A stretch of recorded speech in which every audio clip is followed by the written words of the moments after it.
Okay, this is another avatar test using both the Animaze character and the VseeFace character. Now driving the VseeFace character is a Wecam running a video. Let's see if you can guess who this is. Advice for women dating in their early 20s. Don't sleep with people, right? Not unless that is a serious relationship. And if you're hooking up or dating someone and they're like, yeah, I don't really want to get married, just dump them. Who cares about that person? Like, and if you think that you're going to date them and then change them into someone who does want to get married, they kind of sound like a loser to begin with. So get rid of that person.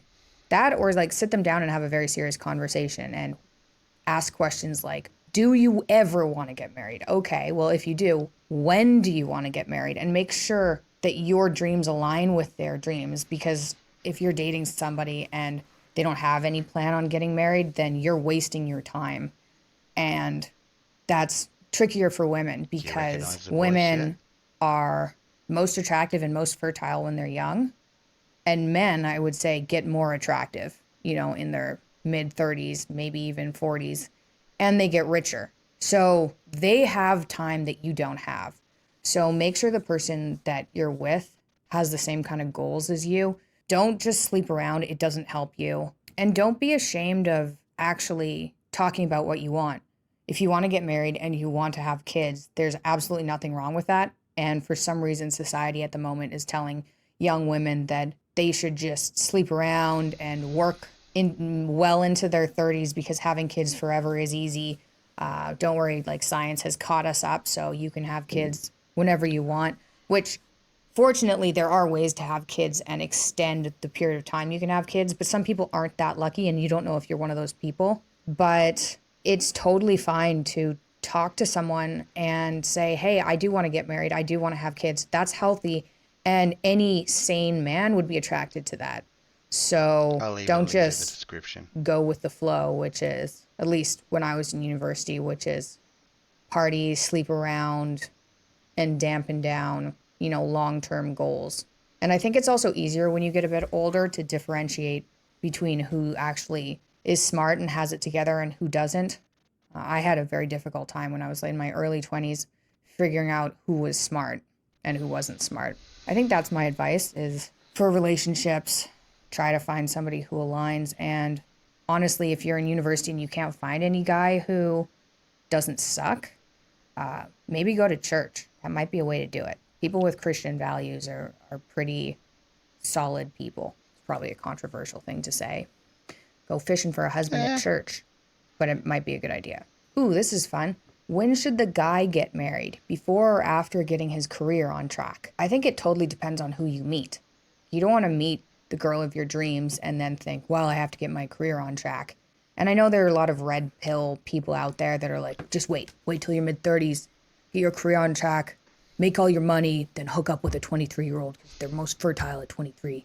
But if you find somebody you like, I'm not entirely sure who I was imitating there. If you find somebody you like, then just marry them, because marrying somebody and getting that relationship organized in your life can excel your career, right? If you have someone there to help you, that can actually help your work life. And then like role reversing, I work with my husband, so it's a bit different, but being in a stable relationship with somebody who helps me has made me 10 times more productive, and I've made him more productive. So I think if you find the right person, it can help excel your career. So I wouldn't put off marriage, but I would, focusing on work as a dude, I think isn't a bad idea. Focusing on work as a girl either. I mean, I like working all the time. All those people online really that say, I don't agree. I don't agree with people that put women in a category that's like, okay, you should be staying at home and having kids. And I know a lot of women who do want to stay home and have kids, which is totally fine. And if you do, that is healthy and you shouldn't be ashamed of it. But if you don't want to stay home and have kids, you also shouldn't be ashamed of that. I know that if I just stayed home and had kids, I would go batshit so fast. It'd be like 6 months and I'd be crazy. So I think try and envision the life that you want and make that happen. True. Right. And I wouldn't, keep your dreams small. I think you can dream up whatever you want. Right. And who says you can't have that? Why is it that some people become billionaires or start companies and some people have yachts? Some people achieve these things or have, 5 kids. Some people achieve these things. So why couldn't that be you? Right. So dream up however you want your life to be and then assume that that can happen and work your way towards it. Right. I think that the glass ceilings that exist, we just put in place ourselves. Can you guess who it was?